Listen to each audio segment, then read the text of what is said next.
बादशाह royal cup cricket tournament season 2 हे कुमटानाका परिसरातील शासकीय ग्राउंड येथे आयोजित करण्यात आले होते। या क्रिकेट टूर्नामेंटमध्ये एकूण 8 टीमने सहभाग नोंदविला होता। सामने लीग प्रमाणे खेळवण्यात आले।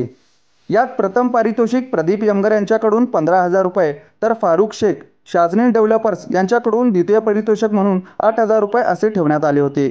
या टूर्नामेंटमध्ये अतिशय सुंदर ट्रॉफी सिराजभाई इनामदार यांच्याकडून तर टी शर्ट युवा नेते नय्यूम सालार यांच्याकडून देण्यात आले व man of the match trophy म्हणून आरिफ बागवान आणि उत्कृष्ट फलंदाज फैसल पटेल यांच्याकडून बॅट आणि उत्कृष्ट गोलंदाज याला जफर शेख यांच्याकडून बूट देण्यात आले।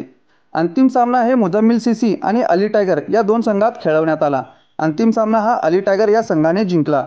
उत्कृष्ट फलंदाज म्हणून वकील शेख तर उत्कृष्ट गोलंदाज म्हणून इरफान गोलंदाज आणि man of the match series म्हणून वकील शेख यांना देण्यात आले।